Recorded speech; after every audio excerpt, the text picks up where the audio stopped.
Salut à tous, aujourd'hui on va parler des différents types d'appareils et de comment on peut les classer. Ça vous permettra, si parfois vous vous demandez ce qu'est un télémétrique ou une chambre, de faire un peu le point sur l'ensemble des types de boîtiers.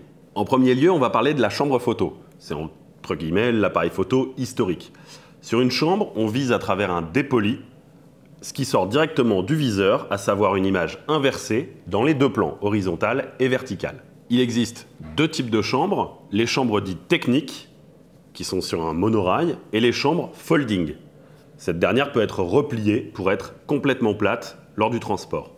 Continuons donc sur le folding. Il existe des appareils dits folding, qui sont des appareils compacts, qui reprennent le concept d'une chambre, à savoir un petit soufflet, mais qui peuvent se refermer comme une folding.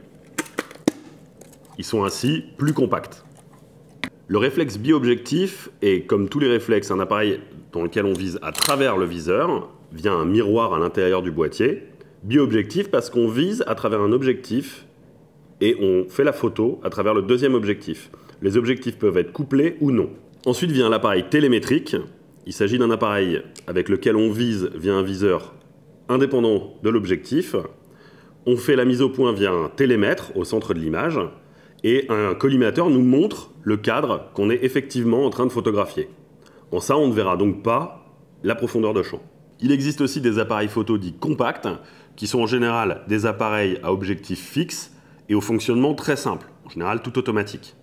Ces dernières années, on a vu apparaître des compacts experts qui permettent de faire des photos de niveau professionnel, mais en gardant un objectif fixe et un fonctionnement simplifié. Vient le jetable, appareil qui disparaîtra peut-être un jour, mais qui s'agrippe bien. Le principe est simple, c'est un compact extrêmement simplifié, où on ne contrôle que le cadre. La vitesse et l'objectif sont fixés. On remonte le film via une molette crantée. On déclenche et on remonte pour faire la vue d'après. Il existe aussi des appareils dits instantanés. Ce sont des appareils qui utilisent du film instantané. Il en existe de tout type, du plus professionnel au plus simple. Ici, un petit Fuji Instax. Il existe aussi des appareils bridge, qui deviennent de plus en plus rares. Ce sont des appareils numériques dans lesquels la visée se fait à travers un oculaire qui reprend ce que voit le capteur. C'étaient des appareils qui étaient là pour faire le pont entre les compacts et les réflexes numériques et qui tendent à disparaître au profit des compacts à objectifs interchangeables. Les appareils compacts à objectifs interchangeables, ou appareils dits hybrides, sont des appareils à visée numérique, mais sur lesquels on peut changer les objectifs.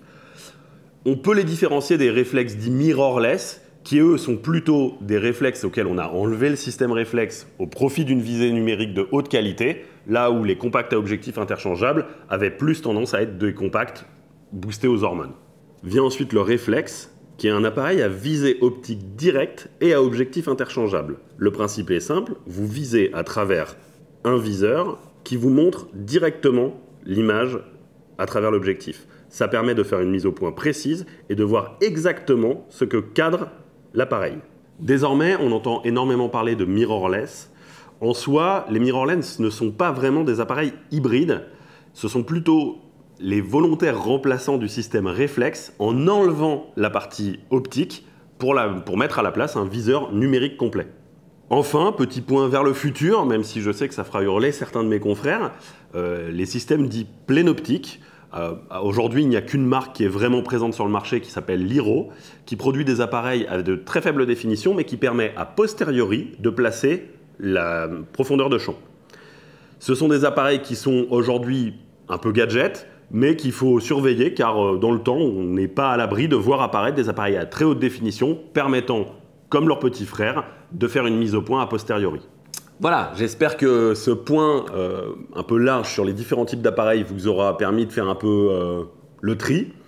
Il faut savoir qu'il existe plusieurs façons de trier les appareils. Ici, nous avons fait un point de vue purement technique, mais vous trouverez parfois du moyen format, du grand format, du petit format. Et il est vrai qu'en photographie, c'est une autre façon de trier que nous traiterons dans une prochaine vidéo. Amusez-vous bien, faites des photos, entraînez-vous et on se revoit très bientôt sur la chaîne. Ciao!